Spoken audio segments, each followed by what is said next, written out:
Well, everyone, on behalf of CanAm Enterprises, welcome. Welcome to everyone to what we all think is going to be a landmark conversation, not only in EB-5 at this momentous time, but really about immigration in the United States generally. And we could not be here with a higher quality of incredible professionals and movers and really legends in U.S. immigration than the folks we have with us today. So, no pressure, gentlemen. Yeah. Allow me, please, with great honor and pleasure, to introduce our panelists today. So, first, we have Tom Rosenfeld, founder, president, and CEO of CanAm Enterprises, which we all know is one of the oldest, most successful EB-5 regional centers ever.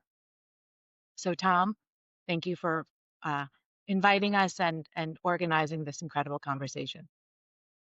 Well, thanks. And obviously, I just want to mimic what you just said, Carolyn, including you. I mean, this is the best of the best in the industry. These people have been around a long time. And I can't thank you more for honoring us by participating in this webinar and for you to kind of coordinate and moderate it. So thank you all. And I mean that sincerely because I couldn't think of a better panel. And I'm sure the industry would be thrilled with this webinar. Thank you so much, Tom. Next, we have Mr. Ira Kurzban, another legend. Ira is the founding partner of Kurzban Kurzban Tetzeli Pratt. He's headquartered in Miami with offices elsewhere in the United States, and he is responsible for putting some truly landmark decisions, one in federal court in U.S. immigration. So, Ira, welcome. Thank you. Thank you for giving me the opportunity to be here today with such distinguished co-panelists. Thank you. Next, we have Mr. Ron Klasko, who is the chairman of Klasko Immigration Law Partners, celebrating 2 decades, Ron, with your own firm. Yes, our law firm had its 2-decade anniversary, correct? And Ron, of course, is a leader in immigration and in EB-5. And he is also responsible for some incredible wins in EB-5 litigation recently, which I'm hoping he will talk about today. Thank you, Carolyn, and thank you, Tom and CanAm, for inviting me to join this prestigious group. I appreciate it. Thank you, Ron. Next, we have Mr. Enrique Gonzalez, who is the co-chair of Fragomen, an international immigration law firm, doing wonderful things throughout the world. Enrique, welcome. Thank you, Carolyn. Always a pleasure to see you. And thanks to Tom, as well as to Ira and Ron. It's always a pleasure. I think this may be the second or third time that we've been on a panel together. For me, it's an incredible honor because I do look up to both Ira and Ron, and especially Tom, because he's done wonderful things in the EB-5 sector for a lot of our clients. Thank you. Thank you, Enrique. Thank you. All right, so to put everything in context, we're talking about EB-5 today and tomorrow. And we're going to hope that this conversation serves everyone in the EB-5 ecosystem, but particularly investors. We can only imagine what you're experiencing right now. We're living in incredibly dynamic times internationally, worldwide. And in the United States, of course, immigration is a headliner every single day, it seems.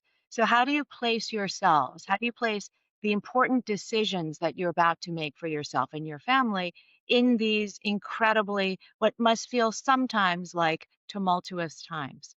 So we're going to try to help situate your decision making and immigration and EB-5 today, and look forward to what it might look like tomorrow. All right.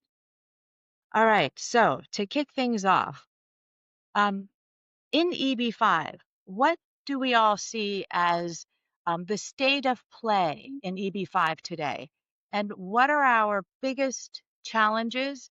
And on the flip side, our biggest opportunities? Sometimes they're the flip sides of the same coin. So I'd love, Tom, would you kick us off here? What do you think based on your experience? Where are we today?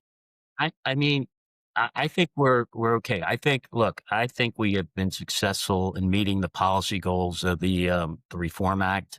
I think that's a big deal. I think we frankly, I'll give you a little.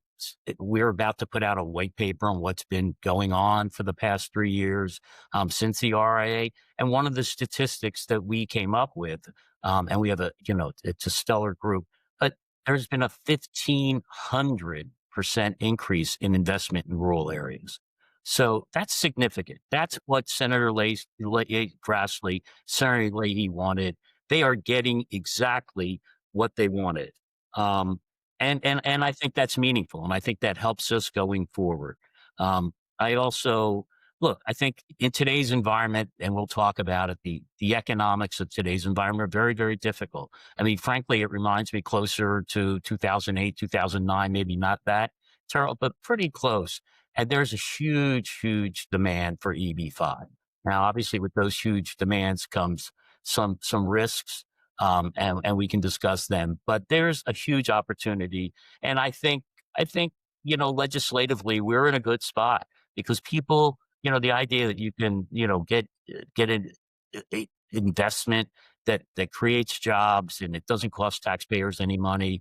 There's bipartisan support for that, and in the terms of this economy, I think that's obviously going to grow.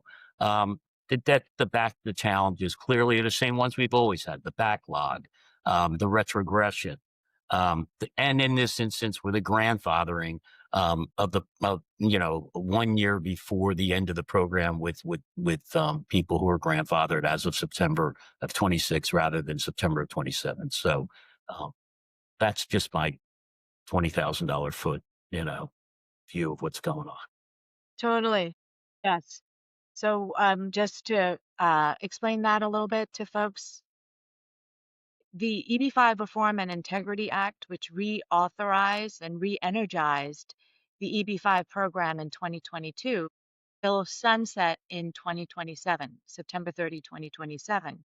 The law has grandfathering provisions that protect EB-5 investors' processes, even if the program terminates and we have a lapse, which we hope will not happen, and we're working very hard to avoid that.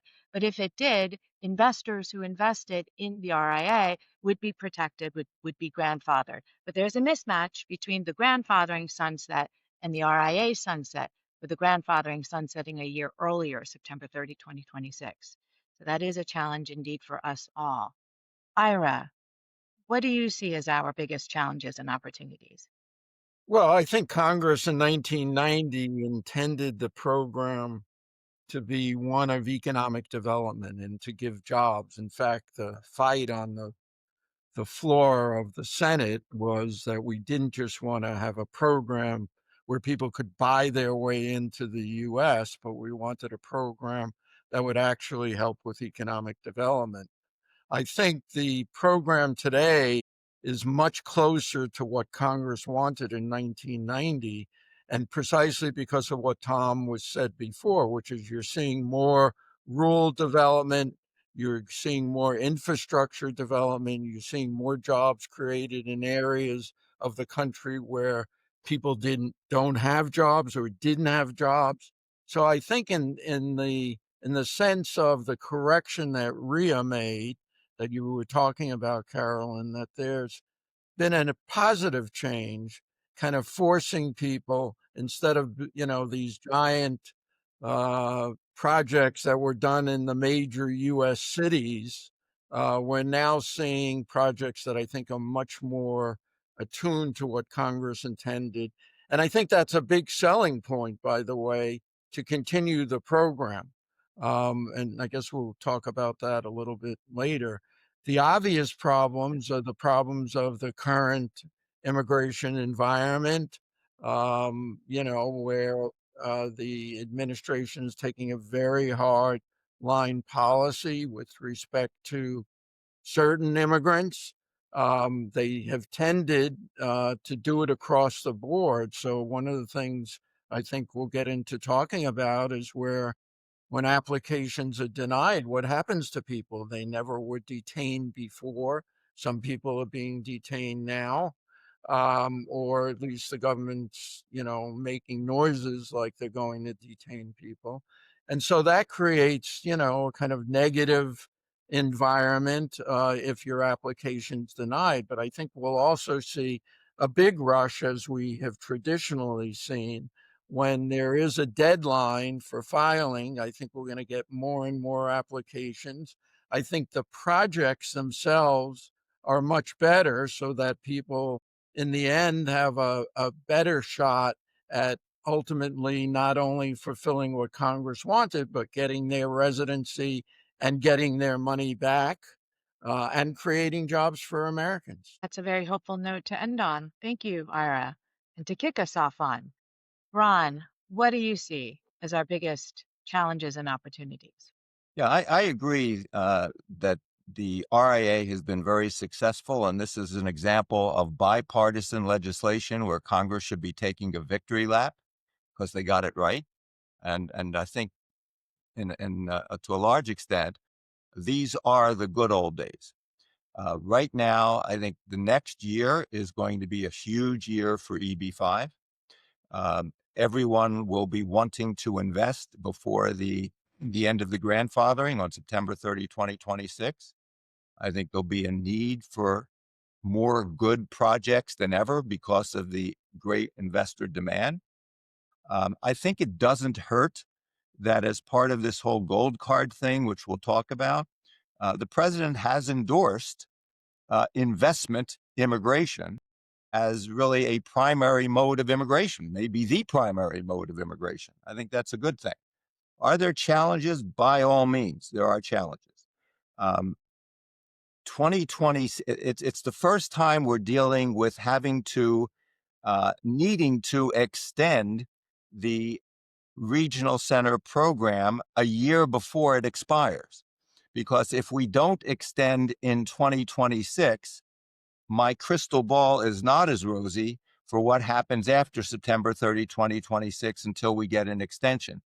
What a challenge it is to try to get Congress to understand that they need to extend a year in advance a deadline of September 30, 2027. To me, that's a huge challenge for the industry. Another challenge is we are dealing with an agency that has a history of being inconsistent. And we're seeing that in a number of areas that I'll at least introduce, and maybe we'll get into more detail later.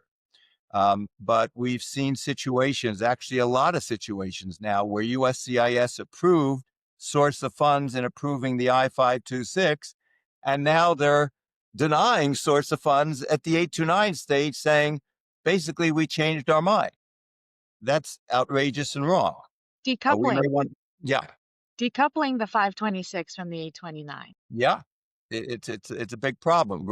Just within the last couple weeks, we've seen situations where many investors have taken advantage of loan programs that are offered to them by the regional center.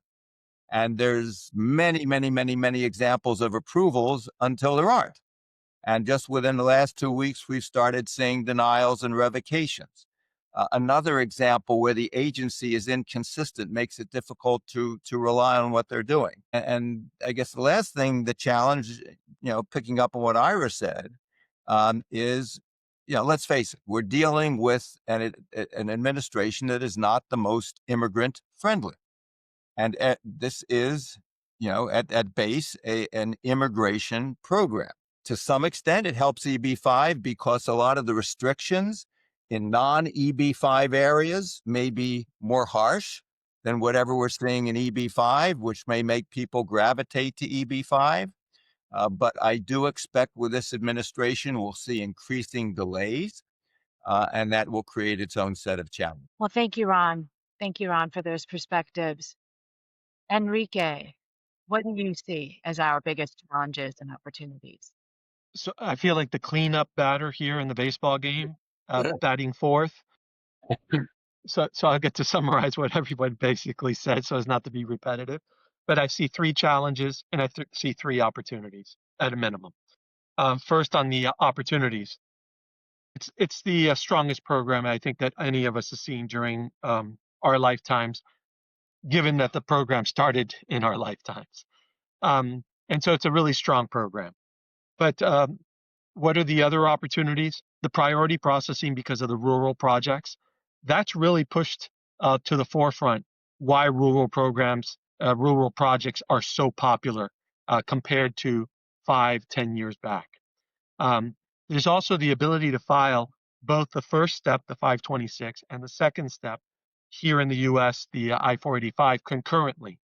Now, with that said, I was looking at that as an opportunity previously, but what we've seen out of USCIS lately, that one could straddle the opportunity challenge because of the possibility if you enter as a tourist um, and your underlying status expires, that they may issue you a notice to appear in immigration court because your underlying status expired while you're waiting for your application to be approved. So could be an opportunity, could be a challenge. Challenges, clearly, what we refer to in the industry as retrogression, which is the unavailability of the immigrant visas under the annual quota for the non-rural projects, the non-priority projects. The costs have increased over 200% just for the application fee. The project cost, the 800,000 is still, or 1.05 million, still the same. And then the final one is on Ron's note, more scrutiny, a lot more scrutiny than what we have seen on these applications, especially when they're coming back and re-adjudicating something that they've previously approved. That's how I look at it on opportunities and challenge. Well, thank you, gentlemen. I think you've laid the context for where we are today beautifully. Thank you so, so much. A couple of you have already mentioned the gold card, and the gold card, I think we all know, is very prominent in the minds, particularly of prospective EB-5 investors today. With all of this uncertainty in EB-5 itself, many are asking, well, what is the gold card? Is that a better option for me and my family members? What is that about? How are the two programs different? When is it even coming online, and is it worth the wait? Because we're all talking about the pressures of wanting to file the case before September 30, 2026. So what do we think of this? Is this real? Is it going to happen? Is this good for investors? Ron, tell us, what do you think? So I view the gold card as evidence of the fact that the administration could not get what they wanted, which was a $5 million something gold card, platinum card, for which the investors would not be taxed on worldwide income. They were not able to get that into budget legislation or anything else. And in the end, they came up with this, which I think is somewhat of a compromise, which is $1 million investment where you get no tax benefits. And I've already advised a number of people who are comparing this with EB-5. And, to be clear, I'm perfectly happy to do a gold card for somebody who wants it. But for almost everybody, I think EB-5 is a much better option than the gold card. I mean, let's start with the fact, Carolyn, you asked, when is the gold card happening? No one knows the answer to when the gold card's happening.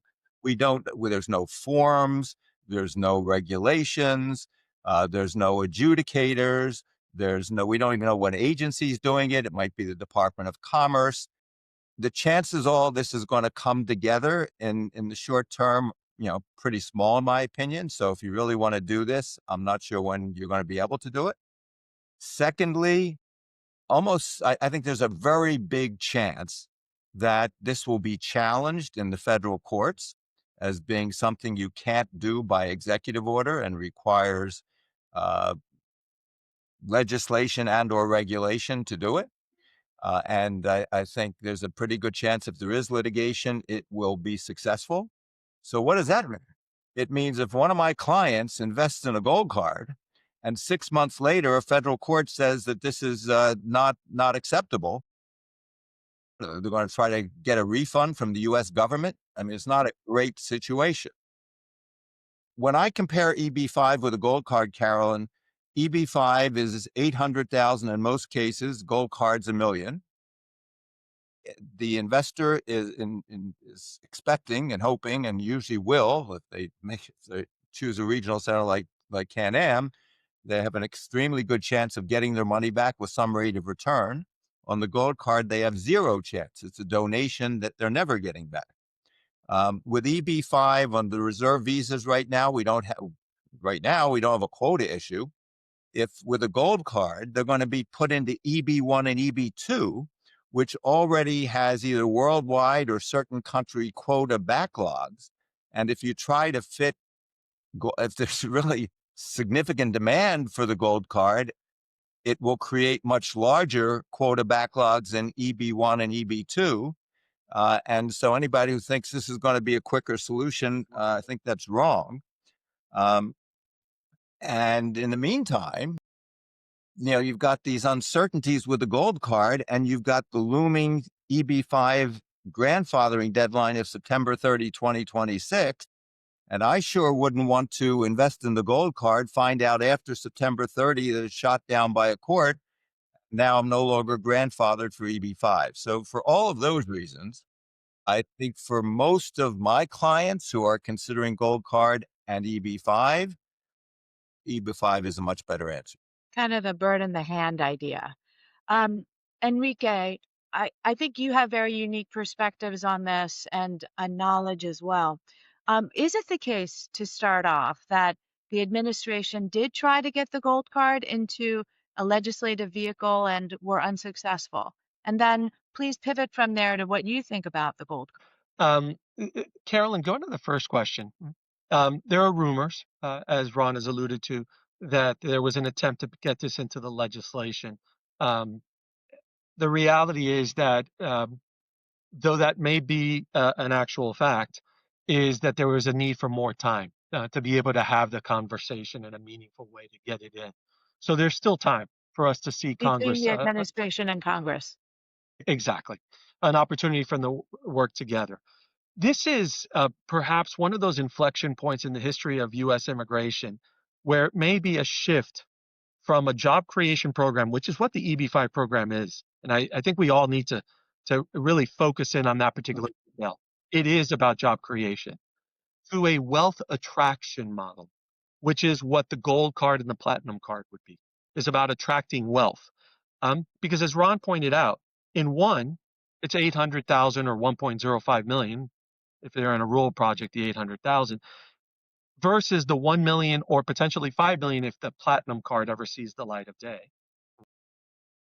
But both are contributions versus an investment. So one is an investment with job creation. The other is just wealth attraction with a monetary contribution, but no job creation for the U.S. So you have to look at the pros and cons of the overall program. I do like what you had just said, Carolyn. A bird in the hand is worth more than two in the bush. Okay. You got to take what you have right now and not what might come down the road. And so if you look at this shift, this may be where the immigration system is going to shift to, is one of wealth attraction as opposed to job creation. Time will tell. We're only in the first 10 minutes of a 3-hour movie in this administration, and there's still a lot yet to see. But more so, it is about certainty. If you want to be able to arrive in the U.S. anytime in the next couple of years, this is where you need to be, is in the EB-5 program. The gold card program may be an attractive program, and the platinum one more so for those ultra high net worth individuals who are looking for that tax relief, and they'll be allowed to stay more than just 120 days per year, which is under the current substantial presence test, and they'll be able to stay 270 days a year. That one, it'll be interesting to see how they're going to pull that one off without some regulatory and statutory change. But agreeing with Ron, really, I'd be putting my money on EB-5 right now. It is Literally. literally. Enrique, my recollection in the 1980s was there were many attempts to create an immigration program based on a pure investment. And it always failed because the sense of Congress is we don't want people to be able to buy their way into America. And that was the genesis of what became the employment creation visa, the EB-5 visa, which is creating jobs by making an investment rather than just making an investment. Do you think that sense of Congress is still the same, that there's some antipathy to the concept of just buying your way into America? I think it may be, Ron, great question, because it reminds me of Senator Dianne Feinstein.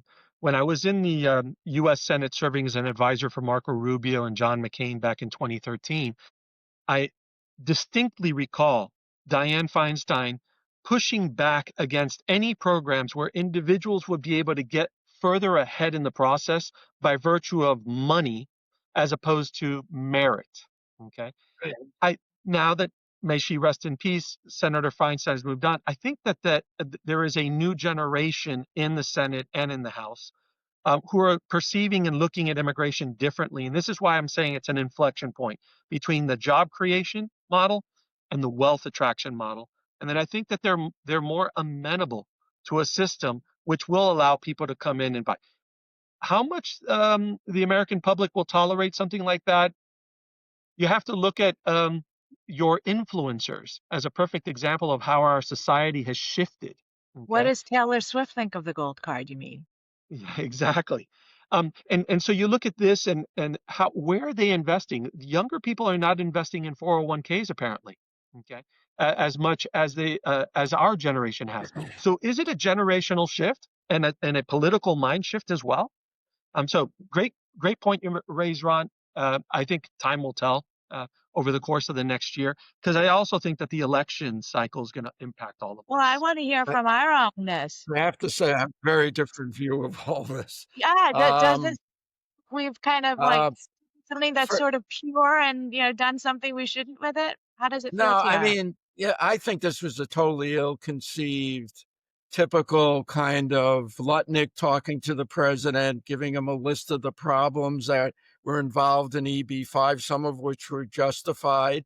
And then other people saying, well, why can't people just give money to the government and we'll have a program? And then other people coming in, probably like Miller, saying, well, if you do this, then we got to take the visas from somewhere, and perfectly happy to take them from anywhere as long as less people come into the country.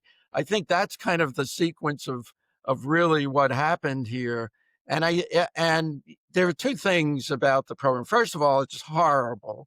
The idea that people can just buy their way in. And it's interesting because it's contradictory to what Rubio and others have done in pointing to certain countries that are letting people buy their way into those countries and punishing those countries for allowing people to buy their way in, but at the same time saying you can buy your way into the United States. Now, that may be an America first kind of policy, but it seems to me that it says something about the morality of allowing people simply just who have money to come into the country. Um, the program, the good part about all of this discussion about the gold card is that they pointed to certain deficiencies in the program. One is the obvious one, which is speed. All of us have problems. Somebody files an application and they have to wait years. And I think what the president was saying and what Lutnick was saying is, why should you wait? You just, put in the money, we'll give you a card. That points to the kind of thing that we should be looking at in trying to extend RIA. I mean, in other words, we should be creative in coming up with a process that looks a lot faster than what we have now, because it's, we all agree it's kind of ridiculous that you'll put your money in and then wait 2 years, 3 years, 4 years in order to get a green card. And that's not even talking about the backlog in the visas. That's just talking about the processing by immigration. So I think Yeah. one of the things, if we were kind of selling the system and Right. agreeing with some of the things about the gold card, we should say, yeah, we have to come up with a system where the government adjudicates these applications much faster. The second thing is that we also have to come up with a system that says, and that was the idea, I think, with the $5 million card. We have to come up with a system where you're not taking numbers from other categories. In other words, for, I don't know, now 40 years, right? Since 1990, 1990, we have not had 35 years since 1990. We have not had an increase in one more visa. And Enrique can tell you all about this when he worked up in the Senate. We haven't had an increase of one more visa Yeah. for 35 years. So the gold card points to another deficiency that I think we should be pushing very hard, which is if you want to have a successful investment program, you need many more visas. It's And about, yeah, I was it's just, about, yeah, go ahead. yeah. Please. I was just going to say, most people think there are 10,000 visas available, but those 10,000 visas actually are divided up between the individual investor and their family members. So there's actually less visas available every year for investors. And the bigger the families, the less visas there are available for the principal investor. So people need to understand that. I can agree with Lutnick and the president in saying, yeah, we need a system that works faster.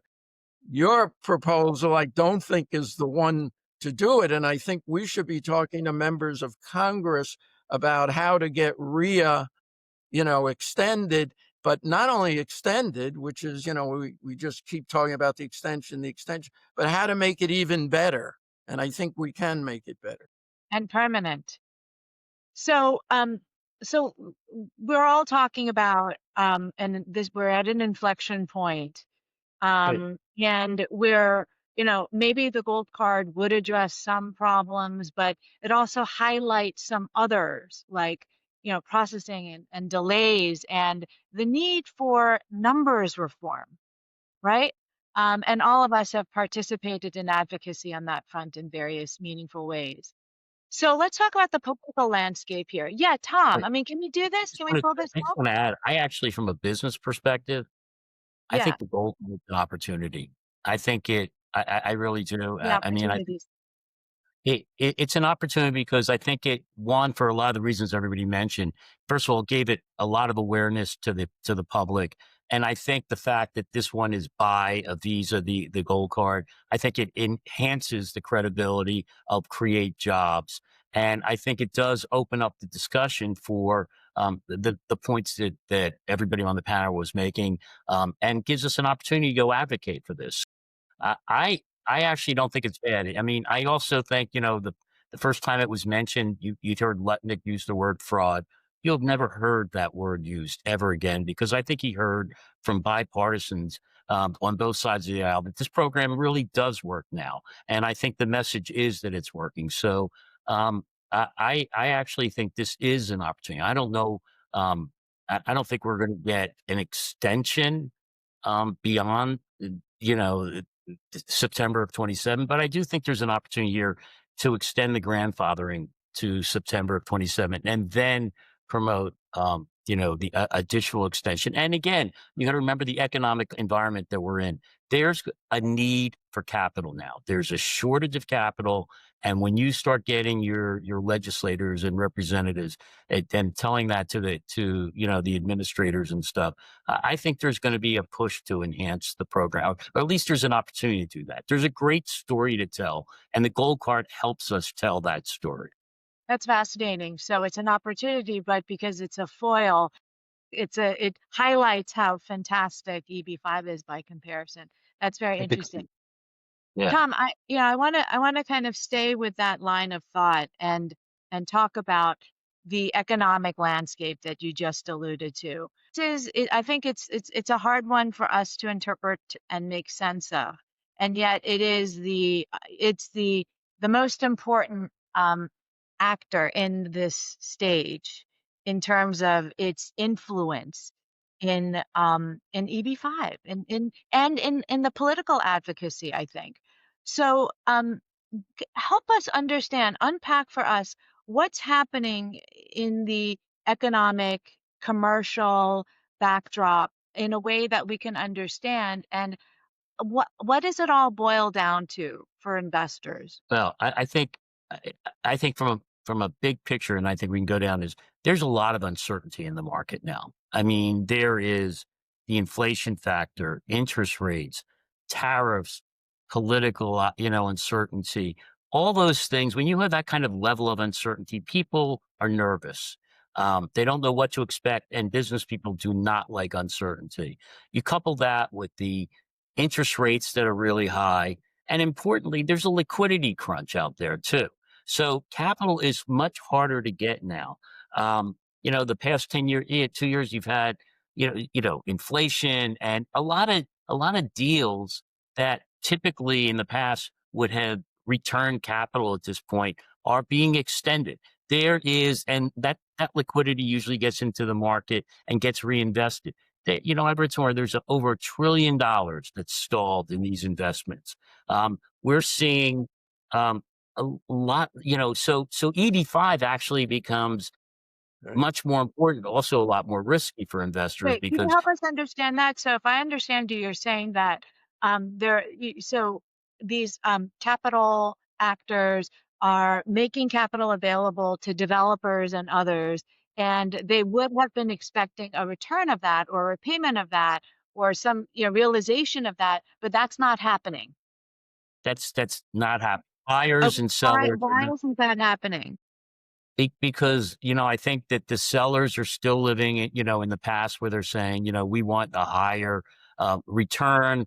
They're not recognizing that there's a real discount factor. And then people who are a lot of private equity, whatever, they could lose money right now trying to sell assets. There's just not enough liquidity. And so people are holding those assets. These deals that happen with interest rates where they are now are not they don't pencil out the way they did when interest rates were much lower. And so what you're seeing is a lot of funds that are holding their capital. We've seen deals where funds had never not been able to raise, equity, who are now saying they can't raise it. We've seen that in deals that we've done. You're seeing even deals. There's a lot of renegotiation of deals. I think Ernst and Young did a study that's 30% of deals now are being renegotiated midstream. That is a sign of fear and uncertainty, and it creates, a lot of concern. And basically, there are, some projects are being withdrawn. I never saw so many delays in project financing or equity people backing out of deals that they initially committed to. So there is something going on there that I think is material. And I think it will have a huge impact on EB-5 because, sponsors and people are going to go to EB-5 because there's such demand for this immigration visas right now. And they see this as a huge opportunity. And you're seeing sponsors, go to EB-5, maybe ask for a much higher percentage of EB-5, maybe, just kind of it's EB-5 is playing a much more risky role in this environment. Help us And I help us understand this. So, yeah, the layperson's perspective on all of this.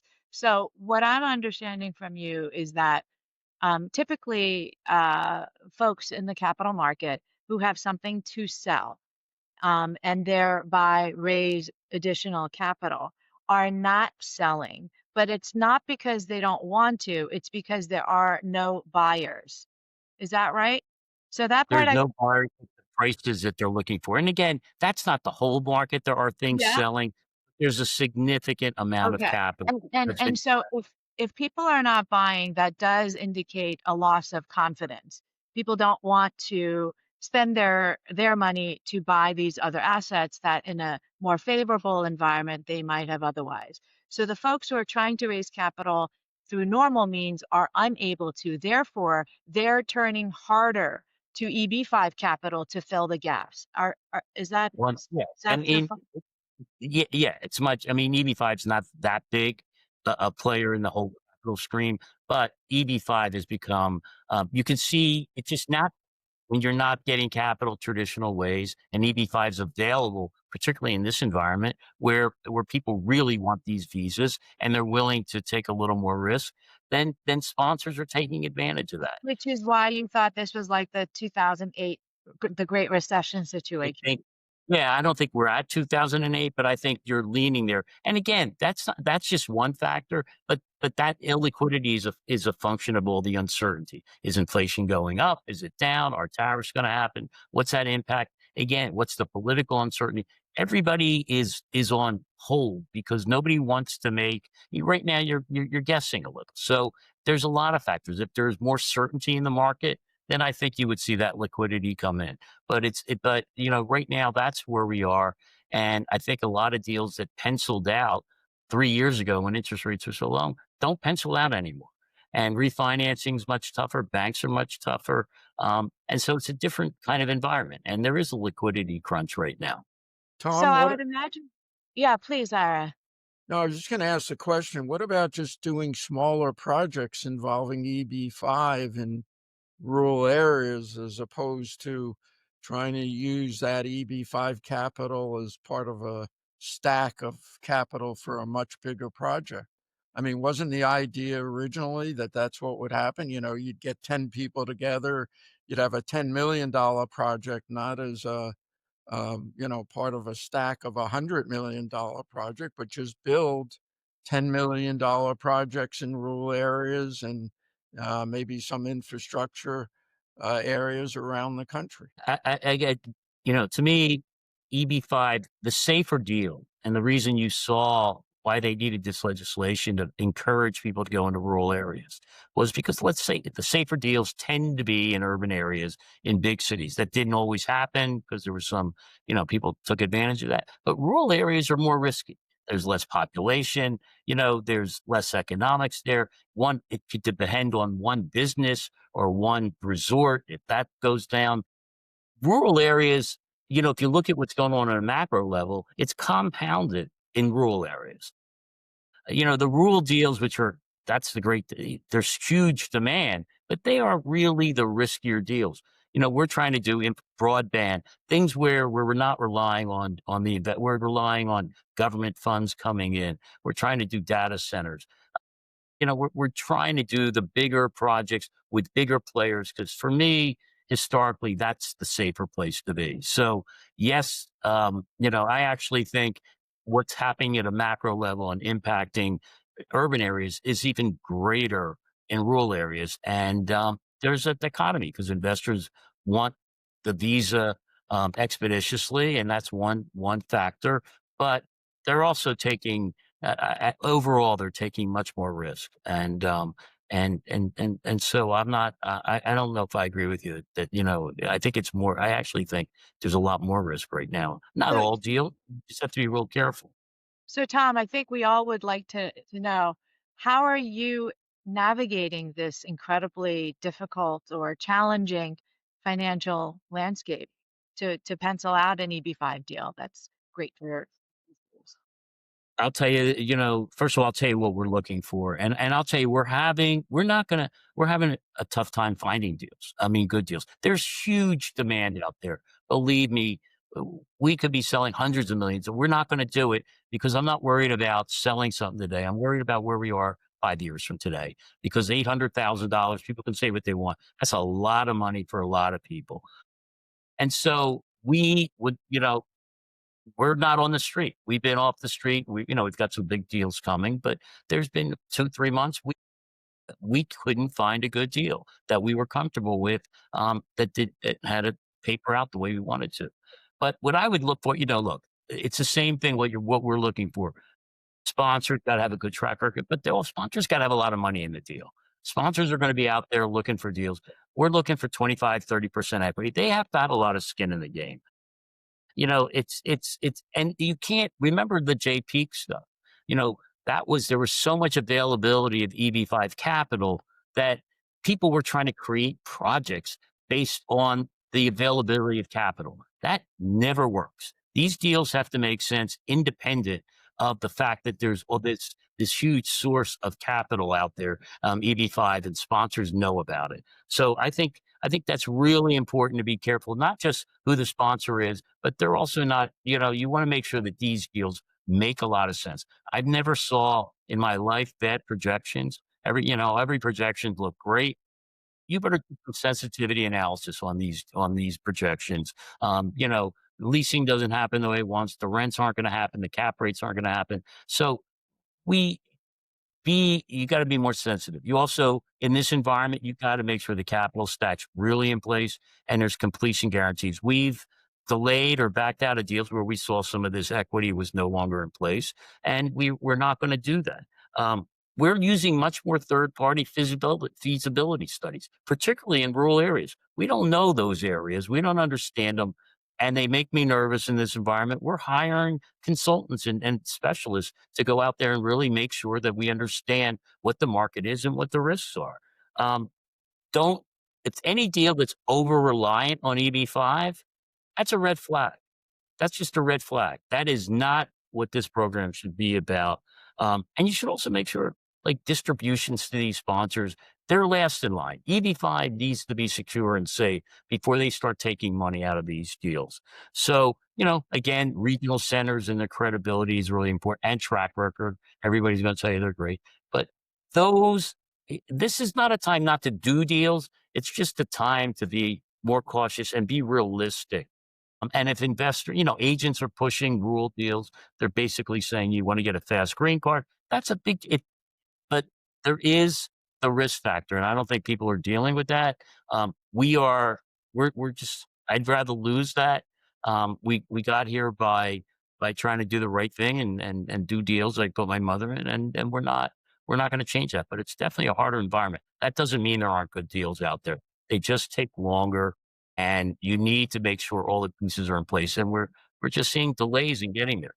Tom, what I'm hearing you, if I can just distill it, is when you're looking at deals, you're looking at, is this deal going to repay? That's what I'm looking at. Is this deal going to have enough liquidity, whatever it is, 4, 5, 6, 7 years down the road to repay?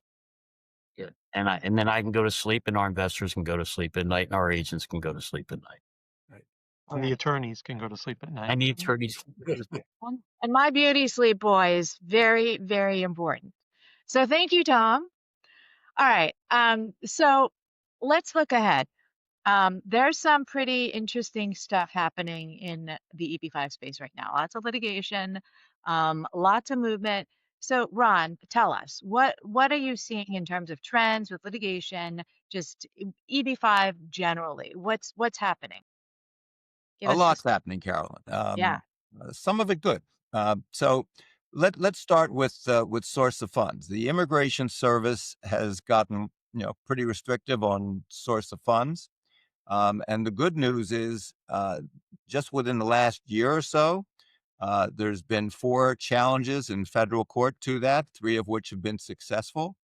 And those 3 successful cases, I think, will hopefully become 4, 5, and 6. And at some point, hopefully, the Immigration Service will get the message from the federal courts that they've gone way beyond the bounds of what lawful source of funds was meant to be. And I think that's a positive development. On Can that you score, I yes, think please. I Yes. mentioned before that one of the bad trends that will take litigation to solve is the fact that the Immigration Service approves source of funds and tells an investor and the family, congratulations, we've approved your case. Take your kids out of school, sell your business overseas, buy a house in the US, relocate here, put your kids in school, start a business. And now 8 years later, we're looking at the 829 and saying, we think maybe we got it wrong. We've kind of changed our policies. To me, this is at a legal level and a moral level is outrageous. We're dealing with a lot of this now. One of the unfortunate things is that it's difficult or impossible to get federal court review of the denial of an I-829 because of certain cases that said there's no jurisdiction, which means it has to work its way through the immigration courts before it can end up in federal court. So that's a problem.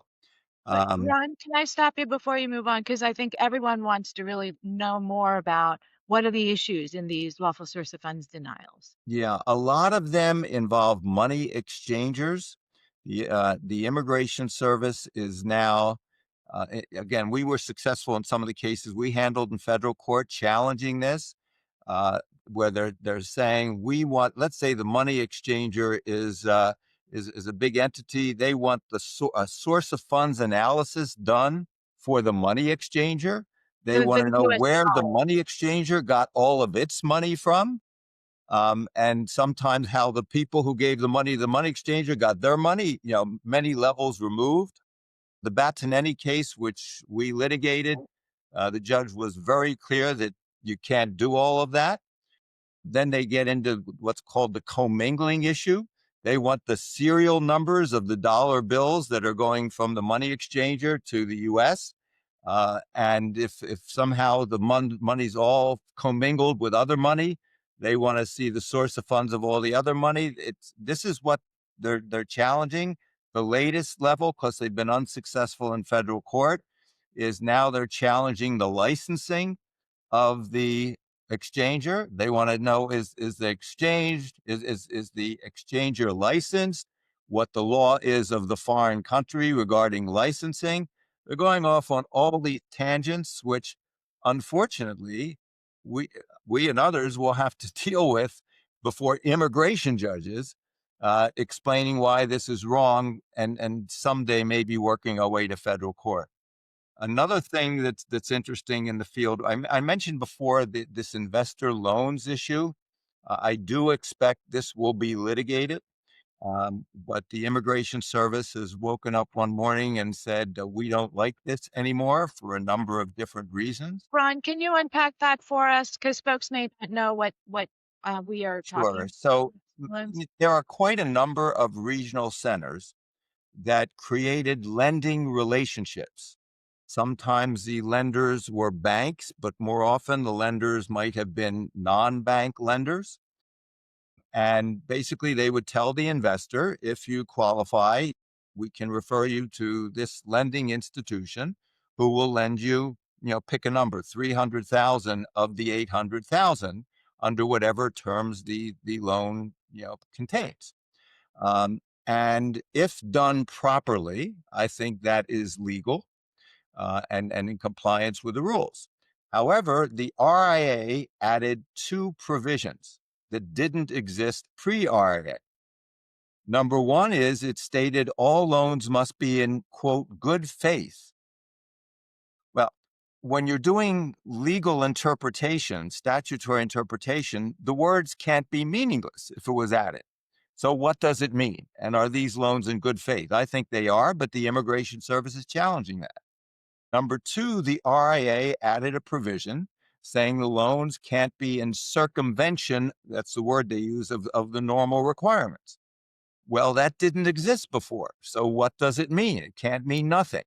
And the Immigration Service says these loans are meant to circumvent normal requirements. Number three, the RIA stated that if the loan comes from a non-bank, you need to prove the source of funds of the lender.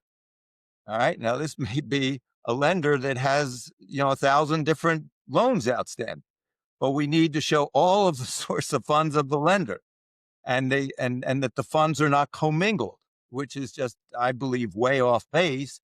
But these are a few of the issues we're dealing with in the recent denials on these investor loans that ultimately may require a federal court to intervene and hopefully agree that that the It's loans, if they were set up properly, are proper.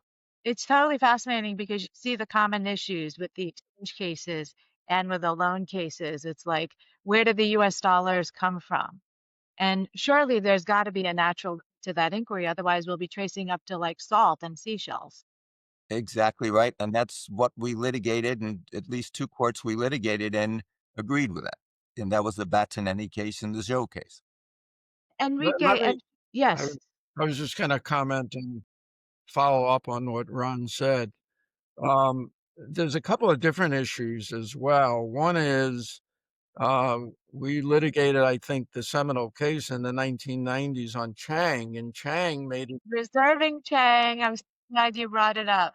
Yeah, Chang made it very clear that once they made a decision under the I-526, they couldn't go back and redetermine the issues that were made on the I-526. Now, that's a Ninth Circuit decision. It's obviously not nationwide, but it's something that I think lawyers should be aware of and should use when all of a sudden they try, as Ron pointed out, change the rules of the game by now saying, oh, we're going to take a second look at the source of funds.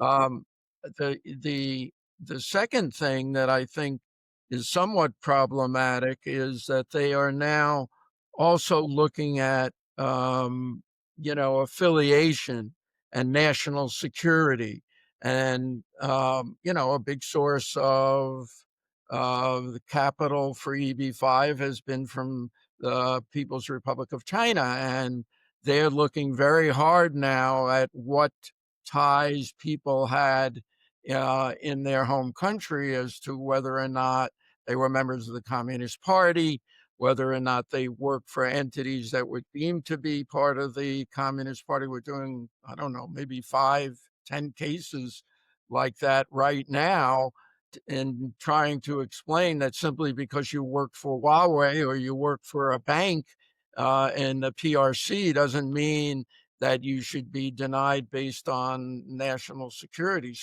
I think that's another issue. I do disagree with Ron and I have talked about this before.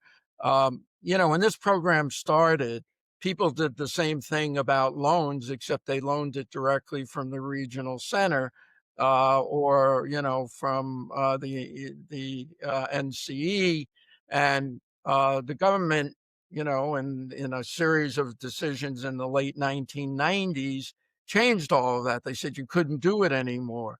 I think the view of the agency is they look at these loan companies that are being set up really by the regional centers as just a workaround, and that they don't feel comfortable in regard to expecting those kinds of loans, because no matter how you do it, it's often the same people sitting in the regional center or the NCE are the people giving the loans. And Yeah. this is an open discussion.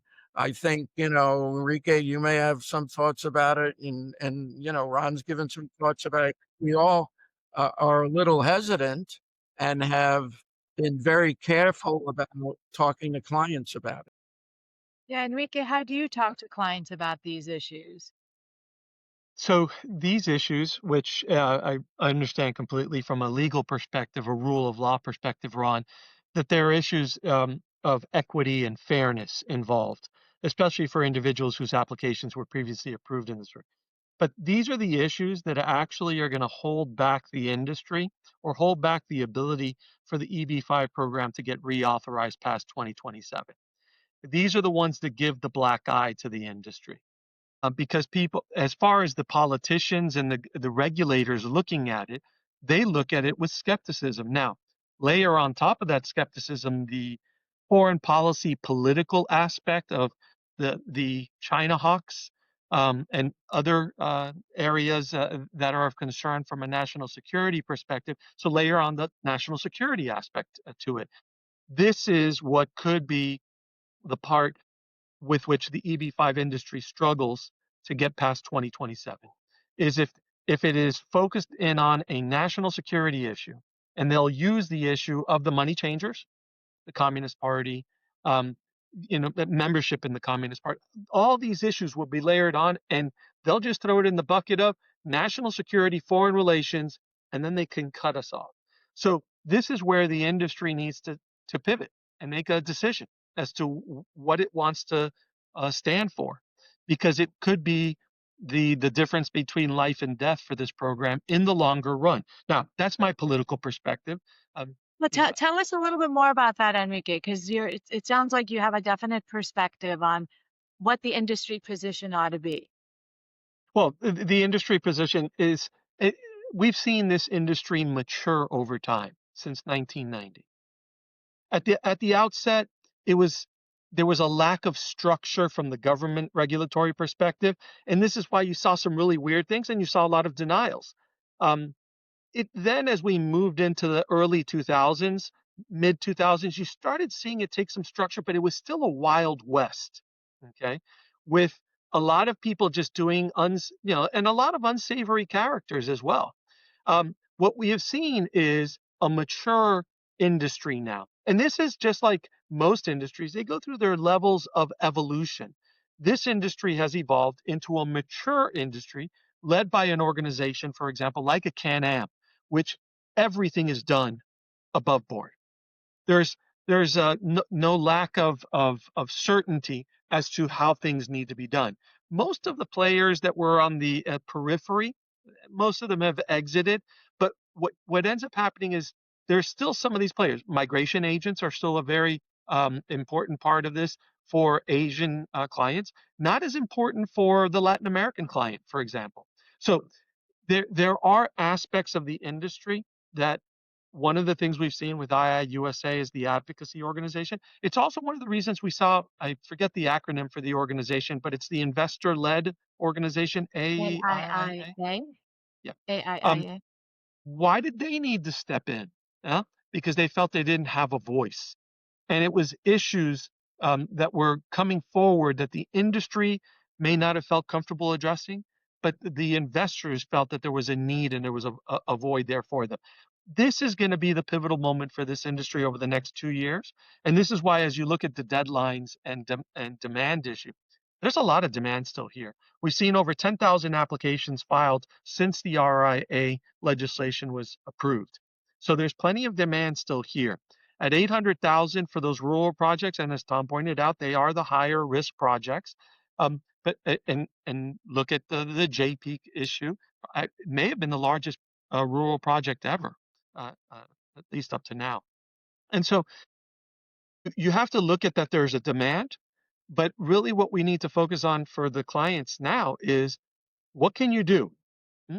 Do you want to invest 800,000 you may get a return on and you might get that capital back, or do you want to pay $1 million into Uncle Sam, never see that $1 million again? My what I'm hearing from the public is I'll take my chances putting the money in the market, seeing if I get at least a piece of it back, as opposed to the million that I'll never see ever again. Okay, that's the difference between the Trump Gold Card program, and that's where the Trump Gold Card program, and this is why I feel that what may end up happening from a political perspective is that they're going to push people towards the Gold Card program, because we won't have an EB-5 program reauthorized. So, what is the takeaway for everyone who's listening to this podcast, to this cast, is get your application in before September 2026. Okay. And what I think is going to end up happening is, if you all recall, over the course of the last 10 to 15 years, there were periods when the law was about to sunset, that there was massive surges of applications. That's what I foresee happening between now and September 2026, is a surge of applications so that they can get grandfathered in for those individuals who either are going to invest in rural projects and get priority processing and be able to get their case done in under 2 years, or those that are willing to wait because there won't be an alternative left after that, Yeah. potentially. And I'm not pronouncing the death, as Mark Twain would say, the news of my death was overly exaggerated. I'm not pronouncing the death of EB-5. To the contrary, I think it has, but the industry needs to pivot. And now, what will be, and I'll leave it with the political landscape topic, is what will happen in the next midterm election. So we're now just about a year away from those elections. Okay.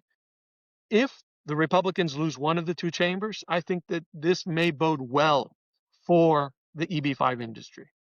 If it doesn't, if the Republicans retain both chambers again, I think that it may be a different future for EB-5. Not to be controversial, just throwing out there. Um, you know, I've been known to be wrong on these political forecasts before. I predicted that the 2013 legislation would make it. It did through the Senate, but not through the House. Y'all hope. Yeah, Exactly. I know. Well, all right. So I think that's a really nice pivot to what do we all have to focus on, folks? I mean, we've got 2 years, really one, and Ron makes that point. What do we have to focus on to ensure the greatest safety net possible for our investors, our clients in the next couple of years? What are our advocacy focus points? Ira. Well, I think you have clients from all over the world, and you have clients who have families here. I take what Enrique is saying very, very seriously. I think if the Democrats don't control one of the houses, the likelihood of EB-5 continuing is very, very small. And I think we need to energize the IIUSA people and the other groups of people to, be involved in making sure that we have people who are amenable in Congress to the kinds of things that EB-5 is doing now. I'm more comfortable than you are, Ira, that no matter what the makeup of Congress is, the prospects for EB-5 extension are good. I think there are lots and lots and lots of Republican senators and congressmen who have major EB-5 projects in their district who have been supportive in the past and will be again. I think that we can, applaud Congress for the RIA. And it really is an example where the last time they extended the program, most people would agree what they did was successful. So it's not like there's going to be a great need to reform it again. So I'm comfortable. I think the bigger issue is one that Tom referenced is, what we can do in the gap year between 26 and 27. And I think what Tom mentioned is probably the best strategy, which is, although it'd be wonderful before September 30, 2026, to get an extension beyond September 30, 2027 of the program. I think it's a smaller lift to get Congress to simply extend the grandfathering date, and then they don't have to deal with the issue of extension of the whole program. So I for one, think that our most productive advocacy may be to simply have a technical amendment to change the grandfathering date to September 30, 2027. But I do think that the chances are that this will be a very good year for EB-5. And I think that the congressional strategy should be to applaud Congress for their previous impartial legislation that was so successful. Yeah, Mm-hmm. Ron, I agree, but I think you really need to energize all those people in the rural areas who have benefited, because most of those are in Republican areas, to get people to, support the program. And I think that's a potential weakness in the approach that's being taken. But I think you need to really work very hard with mayors and governors in Republican states to get them on your side. Tom, close us out. Or Enrique, Uh, can you? I, I wanted to echo that. It's telling the EB-5 story about job creation, community development, and opportunity. That needs to be done at all levels, not just at the federal level, but at the state level and local level. If the EB-5 industry gets that message out, you will win support because they will see the need. As Tom pointed out, the difficulty in liquidity, the difficulty in financing some of these projects, especially out in the rural areas. They need to see that EB-5 is that beacon of hope for them, and that the other programs that may be coming behind won't be, because you'll be depending on the federal government to determine whether they're going to finance your project or not.